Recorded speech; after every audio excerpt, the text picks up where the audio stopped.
안녕하세요. 책으로 공부하는 미래 시청자 여러분. 저는 채널 운영자 신진상입니다.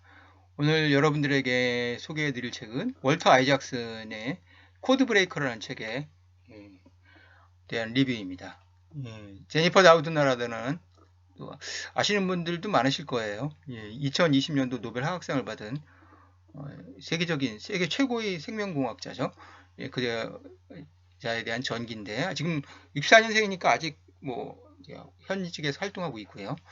그래서 오늘 여러분들에게 소개드릴 저자에 대한 얘기, 그리고 책에 대한 얘기, 그리고 저자가 제니퍼 다우드니에 대해 전기를 쓴 이유, 그리고 제가 이제 주식 투자를 많이 하고 있는데, 그 중에서 이제 생명공학에 관련된, 그쵸? 특히 유전자과학에 관련된 주식 얘기도 좀 해드리고, 그리고 제가 책으로에 대한 종합적인 평가를 하면서 마무리를 하겠습니다. 저의 양력은 이렇고요. 이 책의 코드 브레이커, 코드 브레이커는 이제 우리가 만든 유전자 코드를 깬다 이런 뜻이에요. 그렇죠? 우리는 사실 인간 유전자의 그쵸 따라 움직이는 존재라고 생각하는 사람들도 많고, 그리고 환경에 따라 바뀔 수 있다고 생각하는 사람도 많은데 저는 둘 다 맞다고 생각해요. 근데 조금 더 유전자가 차지하는 비중이 좀 더 큰 것 같아요. 그래서 그 분야에서 그렇죠? 가장 제일 잘 나가는 이 사람이 바로 밑에 있는 제니퍼 다우드나라는 여자 과학자, 여성 과학자라는 게 의미가 있을까 싶은데, 제니퍼 다우드나에 대한 전기를 바로 지금 여러분들에게 보여드리는 이 월터 아이작슨 있었어요. 월터 아이작슨은 너무너무 유명한 사람이죠. 스티브 잡스의 전기. 제가 청소년판 스티브 잡스 전기를 쓰면서 스티브 잡스의 전기를 여러 번 읽었어요. 근데 정말 잘 썼어요. 정말 인터뷰를 잘하고요. 정말 대단한 사람이죠. 이제 저 보신 바와 같이 좀 유대인 같죠? 유대인 맞습니다. 그리고 뉴욕 타임즈 아니 뉴스위크의 편집장 출신이었으니까요. 그리고 아인슈타인의 전기도 있죠. 레오나르도 다빈치의 전기도 있죠. 그 스티브 잡스가 물론 인터뷰는 생전에 하고 책은 출간은 죽고 나서 나왔으니까 이 사람은 항상 그쵸 유명한 위인의 사후 전기를 쓰는 작가지만 전기라는 게 그렇잖아요. 그죠? 근데 생존자의 전기는 이번에 처음이에요. 그리고 그 전에 여러 천재들의 공통점을 모은 이노베이터라는 책도 굉장히 좋습니다. 그래서 월터 아이작슨이 썼다면요, 한국이든 미국이든 전 세계에서 무조건 오케이 하고 읽을 만한 그런 가치가 있는 책이라고 할 수 있겠어요. 되게 똑똑한 사람이고요. 정말 많이 공부한 사람입니다. 그래서 이제 책을 한마디로 말하면 빌 게이츠가 극찬하고 캐시 우드가 누군지 제가 설명을 드릴게요. 아시는 분들 많을 텐데 팍팍 밀어주고 세계 최고의 전기 작가가 쓴 생존인의 첫 번째 전기 뭐 이런 말 다 했죠. 너무너무 유명한 그쵸? 미국에서도 이 출간 즉시 버락 오바마의 어떤 자서전을 제치고 베스트셀러 1위를 뉴욕타임즈랑 아마존 모두 차지했던 책입니다. 우리나라에도 지금 아주 폭발적인 반응입니다. 이 여자가 캐시 우드예요. 제가 이제 미국 주식에 투자하는 서학개미로서 이 여자의 이름을 하루도 안 빠지지 않고 듣고요. 그리고 제가 이제 뉴스레터를 매일매일 받아보고 있는데요. 아크 인베스트먼트라는 미국의 그 펀드, 그러니까 이제 펀드 매니저거든요. 그래서 이제 ETF를 이제 출시하는 그 펀드 ETF에 비트코인이나 테슬라 같은 그리고 이제 제가 이제 이따 설명하겠지만 제니퍼 다운드가 설립했던 크리스퍼 유전자가 테라피틱스 같은 그런 성장주만 담아요. 근데 기술주를 100% 성장주만 담는데 하나는 안 담고 있죠. 애플 같은 그런 누구나 그죠? 하는 그런 기술주는 안 담고 그래서 2021년도에는 그 뭐 수익률이 아마 450%인가 났을 거예요. ETF로 그죠? 특정 종목이 아니라 근데 작년엔 마이너스 40% 정도. 그러니까 거의 뭐 똥똥이 돼버린 거죠.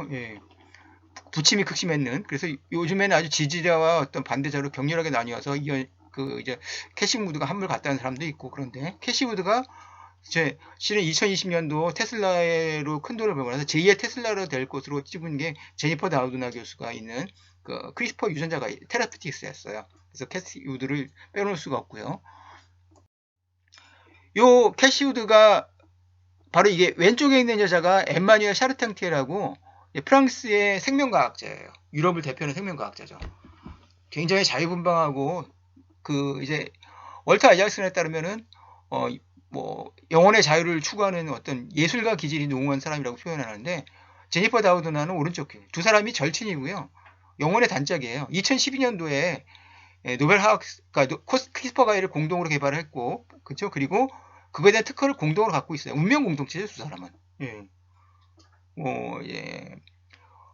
그렇게 악수하는 장면인데, 이렇게 제니퍼 다우드나와 이제 월터 아이저슨에 따르면요, 노벨상이 이제 1900년부터 시작해서 120년 동안 여성 화학자가 받은 게 모두 5명밖에 안 되더라고요. 그 중에 키리 부인도 포함되어 있는데, 그래서 그해 공동으로 남자를 안 끼고 여자들 2명이 그쵸 노벨상을 받은 건 이번이 최초래요. 대단한 일이죠, 노벨 화학상 때. 그죠? 예.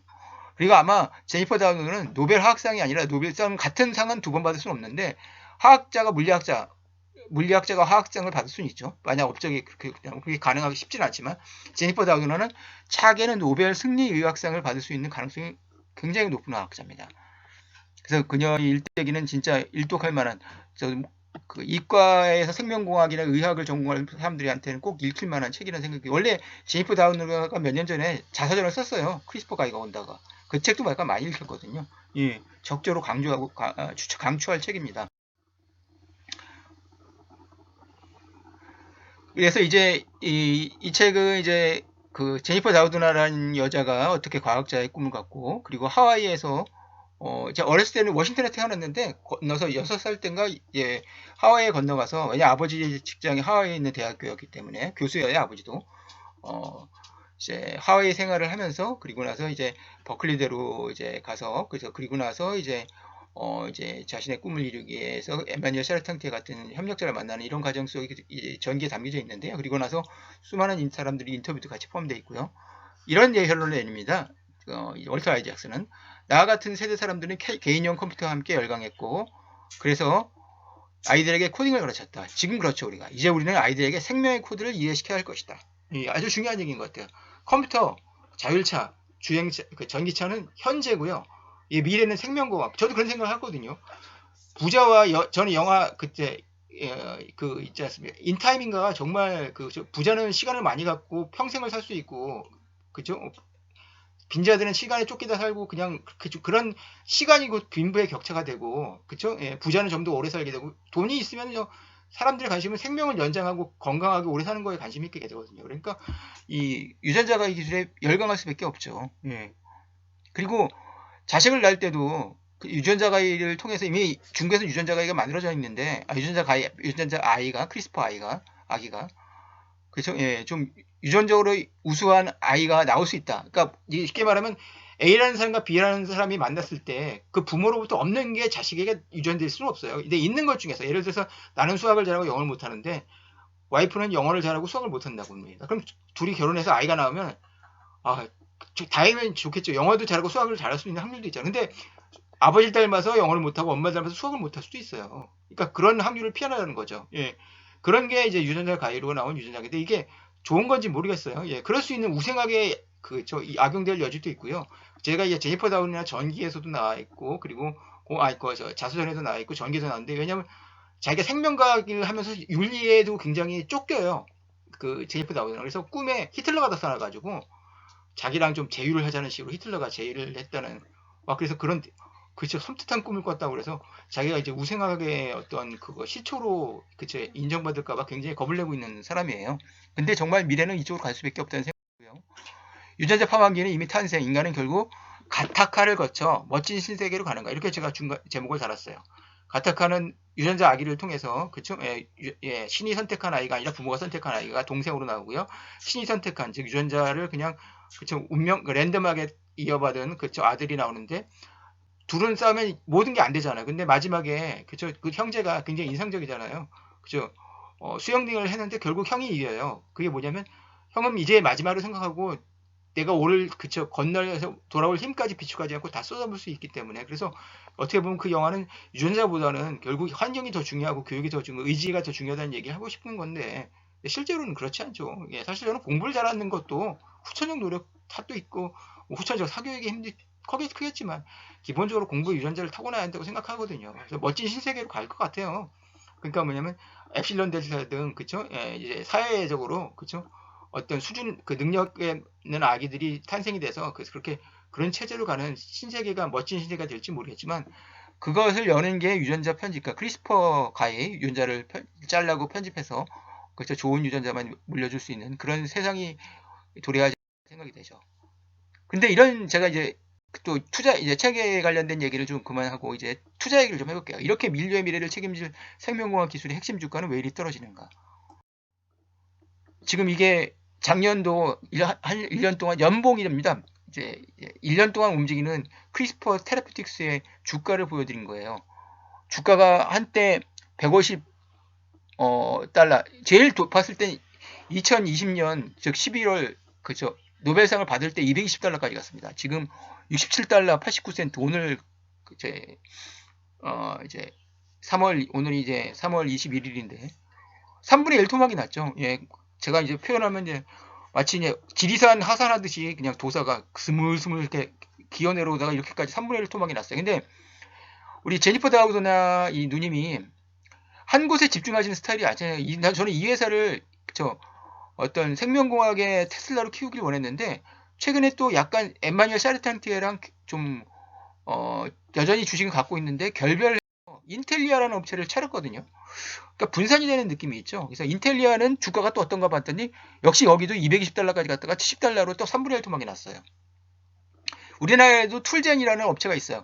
그 제이퍼 다우너가 썼던 이 자서전 크리스퍼 가이가 온다에 보면 그 서문을 추천사를 저 서울대학과 김진수 교수가 썼거든요. 김진수 교수가 만든 회사 툴젠이라는 업체거든요. 툴젠의 주가도 작년에 그쵸? 예, 16만 8천원까지 갔다가 지금 8만 원대로 반토막이 났잖아요.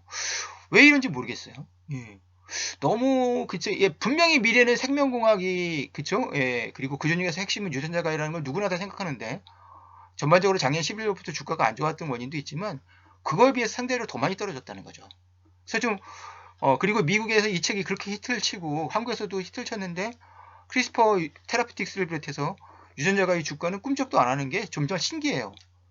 이럴 때 하는 얘기가 있죠. 주식은 사놓고 100일 기도하듯이 그쵸, 100일 기도를 하듯이 그냥 오직 오르기를.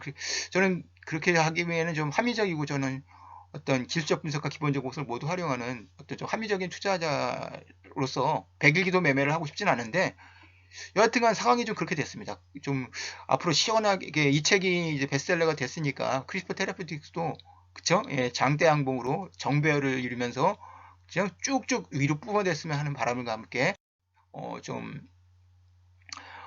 이제 마무리를 짓겠고요. 제니퍼 다우너가 책 속에서 이런 얘기를 해요. 우리가 연구하는 미지의 것이 이후 인간의 건강에 어떤 영향을 미칠지는 누구도 알 수 없어요. 그쵸? 어떤 영향을 미칠지는 과학자들은 모릅니다. 자기가 그쵸? 예, 이제 오토 한이었죠. 노벨상을 받은 화학자, 그 독일의 화학자가 나치의 뭐 히틀러 밑에서 핵무기를 개발하던 10명의 과학자 모임에도 있었는데, 그 사람이 이제 핵분열을 통해서 핵무기의 가능성을 발견했을 때도 나중에 6년 뒤에 그 많은 인명을 그죠? 학살할 핵무기가 될 거라는 상상을 못했던 것처럼 과학자들은 몰라요. 그것이 어떤 영향을 끼칠지는. 그래서 과학은 항상 윤리와 사회와 함께 같이 가야 되는 겁니다. 제가 이제 평가를 드리자면요. 위대한 천재와 천재로부터 영감을 독자들에게 전달하는 솜씨에서는 이 월터 아이작슨을 능가하는 사람이 없어요. 그리고 미국, 유럽, 중국 얘기도 많습니다. 결국 보면 삼국지예요. 생명공학의 삼국지가 정말 흥미진진하게 펼쳐지고 있고요. 미래는 생명공학의 시대라는 시대 정신을 확신하게 해주는 그런 측면이 있었어요. 그런데 조금 더 사업적인 측면을 좀 다뤄줬으면 얼마나 좋았을까 하는 아쉬움도 듭니다. 그러나 전기로서는 혹시 10점 만점에 10점을 줘도 아깝지 않은 책이었습니다. 도움되셨다면 구독과 좋아요, 알림 설정 부탁드리겠습니다. 감사합니다.